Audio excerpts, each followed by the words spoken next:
साहित्य मनुष्य के लिए कितना आवश्यक है, यह साहित्य पढ़ने के बाद ही हम समझते हैं।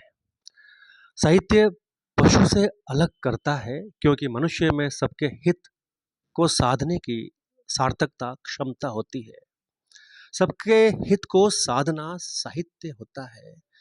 और जैसा कि आप देख रहे हैं, यहाँ उपस्थित सभी महानुभावों में साहित्य साधना के तपस्वी मौजूद हैं।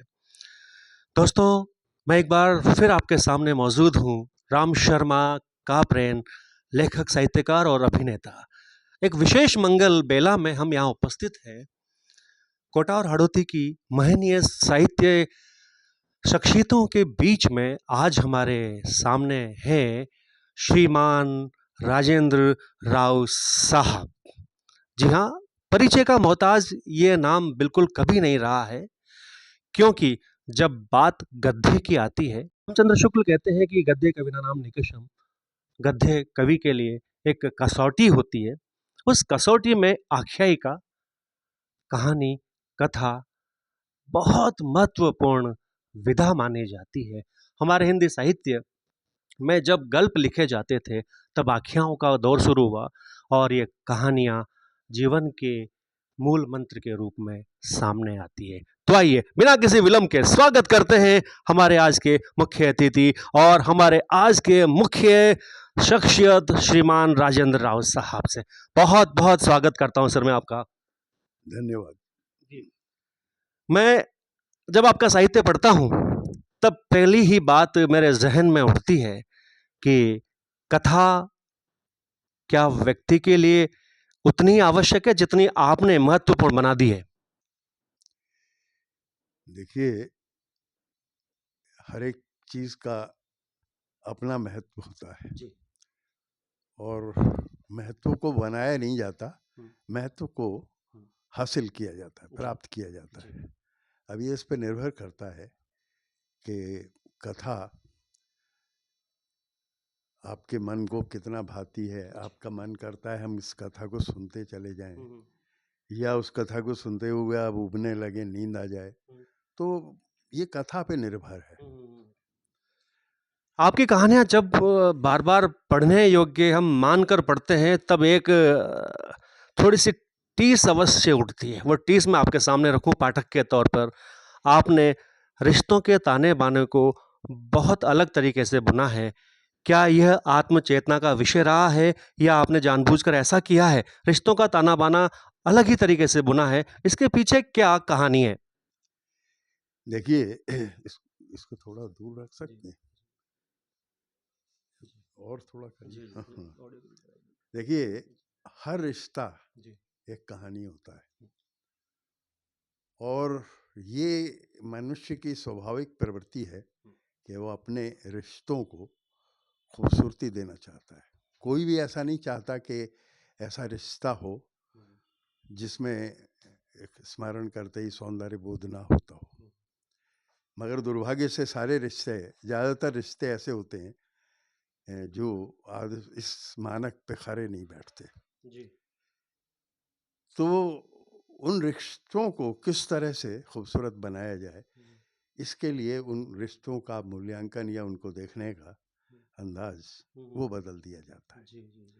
तो साहित्य में इस तरह की बहुत सी प्रक्रियाएं होती हैं जिसमें हम जहाँ सौंदर्य नहीं भी होता है वहाँ, क्योंकि ये सौंदर्य कभी शून्य नहीं होता। कोई भी प्रकृति और ये ईश्वर जिस सृष्टि के अंदर कोई भी ऐसा एक कण भी ऐसा नहीं है जो सौंदर्य से शून्य हो, मगर वो अदृश्य है, भाव एब्स्ट्रैक्ट है, भाववाचक है। तो वो कल्पना की पकड़ में आता है। तो ये एक बड़ी लंबी प्रक्रिया है। सृजन प्रक्रिया में आप जाएंगे तो हम लोग 2 घंटे इसी पे बात करते हैं। निश्चित रूप से आपकी सृजन प्रक्रिया कण से मण बनाने की है। सूक्ष्म से स्थूल और स्थूल की सूक्ष्म सी यात्रा सी आपकी कहानियों में मैंने देखी है। लेकिन ऐसा क्या है कि एक कथाकार कोयले को राख बनाना चाहता है? कथाकार कुछ नहीं बनाता जी। लोग चीजें पहले से ही बनी हुई होती हैं, उनको देख के वो अपने अंदाज से प्रस्तुत करता है जी। मैं आपको एक उदाहरण देता हूँ। कल मैं कोटा में घूमने निकला जी। और यहाँ के एक बहुत ही जानकार व्यक्ति से, मेरे साथ कुछ यंगस्टर्स थे, युवा थे, जी। उन्होंने कोटा नहीं देखा था। हम्म। तो उन्होंने कहा कि हमने बहुत सुना है कि कोटा की कचौरी बहुत मशहूर है जी। और समय ज़्यादा नहीं है, तो हम लोगों ने गूगल पर सर्च किया है हम्म। कि यहाँ की सबसे बेहतरीन कचौरी कहाँ बनती है। हम्म। तो गूगल ने बहुत लंबी एक सूची उनको दे दी, फिर वो लोकेशन के हिसाब से भी सजेस्ट किया। मैंने कहा यार ये गूगल ठीक है, हम विशेषज्ञ की राय लेते हैं। तो ओम नागर को मैंने फ़ोन किया जी। तो उसने मुझे दो बताए कि सर जहाँ आपका लोकेशन है, एक रतलाम सेव भंडार है और एक सुआलाल है। तो सुआलाल नाम मुझे आकर्षक लगा। देखिए कथाकारों की एक अपनी प्रवृत्ति होती है। रतलाम नमकीन भंडार के मुकाबले सुआलाल बहुत आकर्षक नाम है। नाम आकर्षक लगा। हाँ, तो सुआ तो एनी हाउ जब हम वहाँ पहुँचे तो वो देखा कि वो कल्पनातीत था। वहाँ पे मतलब छोटी सी दुकान है, बन रही है और लोग लाइन लगाए खड़े हैं और मतलब जो कैश जो आदमी वो कोई काउंटर वाउंटर नहीं है, एक कनस्तर में वो रुपए डालता जा रहा है। जी हाँ, जी हाँ, जी हाँ। सुवालाल का कनस्तर है, कितना सब। तो अब आपने इतना देख लिया, ठीक है, और उसके बाद हम लौट आए, कचौरियाँ खा ली, वहाँ पे वापस आ गए। अब ये है रॉ मटेरियल। अब आप इसका किस तरह से इस्तेमाल करते हैं और करते हैं कि नहीं करते हैं। ज़्यादातर लोग उसको देखते हैं, कचौरी खाई चले गए, उसके बाद फिर धीरे धीरे स्मृति से ओझल हो जाता है। फिर कहीं कचौरी आती है तब याद आ जाएगा। सुआलाल नाम के व्यक्ति बहुत आपको मिलेंगे नहीं, तो उसकी याद तो आने से रही। मगर अगर मैं कहानी एक लिखूंगा और उसमें मैं सुआलाल जी को ले आऊँगा या उस कचौरी को ले आऊँगा, ये है, तो मेरे रहने या ना रहने पे भी वो कहानी रहेगी। कहानी को पढ़ने वाले रहेंगे, सुआलाल जी रहेंगे, कचौरी रहेगी। अब मुश्किल क्या होता है, मैं आपको बताऊं कि हम दुकान का वर्णन कर सकते हैं, सब कुछ वहाँ क्या हो रहा था, लोग क्या बात कर रहे थे, कचौरी का स्वाद कैसा था और किस तरह से अलग था, वो आप कैसे बताएंगे। ठीक बात, अनुभूति का विषय है। नहीं, अनुभूति तो हो गई जी, अभिव्यक्ति कैसे होनी। ठीक बात। अगर कोई आप पूछता है कि साहब क्या है इसमें, तो फिर आपको सामने तो कदम कदम पे ये चुनौती होती है कि हम जिस विषय को ले रहे हैं, पाठक को ये लगना चाहिए कि मैं खुद होया है वहाँ। राजेंद्र राव मुझे ले गए वहाँ पे सुआलाल के यहाँ, और मैंने तो यहाँ तक देखा कि वो किस तेल में बना रहा है, उसके बगल में ही वो बनाते रहते हैं। जी जी जी। तो हाँ, मयूर ब्रांड मूंगफली के तेल में ISI वाले में बनाता है और वो नकली नहीं है, और ये है। तो बहुत सारा ताना बाना बुना जा सकता है। बिल्कुल। तो मेरे ख्याल से अब इतना पर्याप्त है आपके लिए समझने। निश्चित रूप से बिल्कुल। किसी भी कहानी को रचने से पहले कहानी के तत्वों को इकट्ठा किया जाता है। सुआलाल की दुकान भी अपने आप में कहानी के तत्व हो सकते हैं। इन तत्वों को कथाकार किस प्रकार से समग्रित करके एक कलम के अग्र हिस्से के माध्यम से जब रचता है तो एक नई दुनिया सामने खड़ी होती है। इनका कहना है कि पाठक अगर ये समझ ले पढ़ते पढ़ते कि यार कचौरी का स्वाद क्या गजब रहा होगा, तब जाके कथाकार सफल होता है। मैं आपसे एक सवाल और पूछने के लिए लालायित हो रहा हूं। आपके समग्र साहित्य में ऐसी कौन सी पुस्तक है, हालांकि बिल्कुल एक पिता से पूछना हो गया कि कौन सा बेटा अच्छा लगता है, वैसा ही सवाल है कि ऐसी कौन सी पुस्तक जिसको आप अगले जन्म में भी लिखना चाहेंगे। पहली बात तो ये अगले जन्म में लिखना चाहेंगे या नहीं चाहेंगे ये निश्चित नहीं है जी। और पुस्तक को कभी दोबारा नहीं लिखा जाता। ठीक बात। जितना लिख दिया आपने वो पीछे छूट गया। हृदय के सबसे करीब कौन सी को ये पूछना चाहिए जी कि आगे कौन सी पुस्तक आ रही है और क्या चल रहा है आजकल। हाँ। और जो भी होगा हाँ। वो पिछले के आधार पे थोड़ी होता है। सही है। तो इतना परिवर्तनशील ये है समाज, लोकल। इस कोटा को मैं आज रुक के ठहर के 55 साल बाद देख रहा हूँ जी। और 55 साल में कोटा कितना बदल गया है, क्योंकि एक व्यक्ति जो 55 साल बाद वहाँ आएगा और जो वहाँ पहले रहता रहा है उसको वो परिवर्तन एक झटके की तरह लगेगा, वो हुआ होगा। तो मेरे कहने का मतलब ये इतनी परिवर्तनशील स्थिति है कि अगले जन्म में ये सब कुछ कितना बदल चुका होगा और हम क्या लिखेंगे क्या नहीं लिखेंगे। तो ये इसके लिए अभी से बहुत ज़्यादा चिंता करने की जरूरत नहीं है। अभी जो लिख रहे हैं आगे का क्या है, क्या प्रोजेक्ट है, आगे लिखेंगे कि नहीं लिखेंगे, तो ये सब बातें। देखो, लिखना तो लाज़मी है क्योंकि जब इतनी लंबी यात्रा है तो निश्चित रूप से साँस कब रुकेगी उसके तक तो कलम नहीं रुकने वाली, ये तो तय है। इस अनवरत यात्रा में मेरा पूछने का ये उद्देश्य था कि कोई पुस्तक ऐसी है जो जब भी खाली है तो उठा के देख लें अलमारी में से। ऐसी कौन-सी पुस्तक आपकी सबसे ज़्यादा आपके प्रिय है? ये उद्देश्य था मेरा पूछने का। अपनी पुस्तकों में अपनी पुस्तकों मैं में। कभी नहीं देखता। जी, लिखने के बाद दोबारा नहीं देखते हैं? नहीं, लिखने के बाद तो वो बहुत कुछ होता है, हाँ, फिर वो वो उसके बाद जाती है, प्रकाशित होती है, फिर वो पुस्तक के रूप में जी। संकलन में आती है, फिर हुँ, तो वो तो देखना होता है। ठीक बात है। मगर इसका ये होता है कि जब आप यात्रा कर रहे हैं तो जो जी। पीछे स्टेशन छूटते जाते हैं, हाँ, उनको इस तरह से होता है वो। अच्छी स्मृतियों के तौर पर तो रखा जाता है ना। नहीं तो हुँ, स्मृति अलग चीज़ है, जी, पुस्तक को निकाल के देखना वो अलग चीज़ है। ठीक बात है। जब आप कोटा पिछले कालखंड में जब भी आप पधारे और कोटा में इतना बदलाव निश्चित रूप से भौतिक और सांस्कृतिक बदलाव होते जा रहे हैं, यहाँ के, कोटा के साहित्यकारों में से किन-किन को उस दौर में और आज भी सक्रिय पाते हैं? अर्थात आपके प्रिय साहित्यकार हाड़ौती में से कौन? अगर हम नाम लेना चाहें उस वक़्त की यात्रा में से और आज तक की यात्रा में से। देखिए 55 साल पहले जब मैं यहाँ था, जी, तो मैं खुद साहित्य की दुनिया में नहीं आया था जी। और यहाँ पे साहित्यकार ज़ाहिर है कि यहाँ पे कौन साहित्यकार थे, हुँ। ये बहुत उर्वर भूमि नहीं रही है उसके लिए। जी, जी, जी, मगर जी, जी। अब ऐसी स्थिति आई है और इसके पीछे हुँ। जितेंद्र निर्मोही जी जैसे लोगों का काम जी, है, उन्होंने बिल्कुल। बहुत कड़ी मेहनत की है और हुँ, जिस तरह से यहाँ पे 2-2 पीढ़ियाँ तैयार की बिल्कुल। हैं, वो अद्भुत है।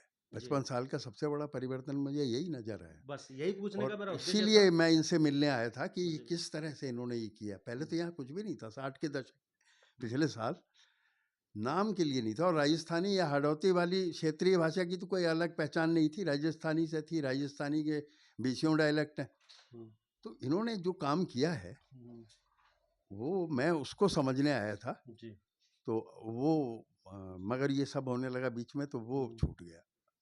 जी, वो सब भी होगा, अब लेकिन इसको पहले आप जैसे महाकाव्य वाले जीवन वाले शख्सियत का कुछ भी अंश अगर हम जानें तो निश्चित रूप से हमारे लिए सौभाग्य का विषय होगा।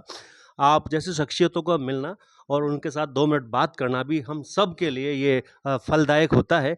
तो मेरा अंतिम सवाल ये है कि अब आगे क्या योजना है साहित्य में? और एक और कोई भी विधा है जो आपको स्पर्श करती है, जिसकी तरफ आप बढ़ना चाहते हैं?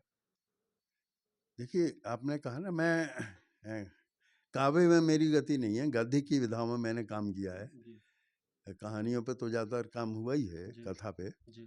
मगर कथेतर भी हुँ, काम मैंने किया। जी, हिंदी में रिपोर्टाज मैंने लिखे जी। हैं, यात्रा हुँ, वृत्तांत लिखे हैं। हुँ, तो ये हुआ है हुँ।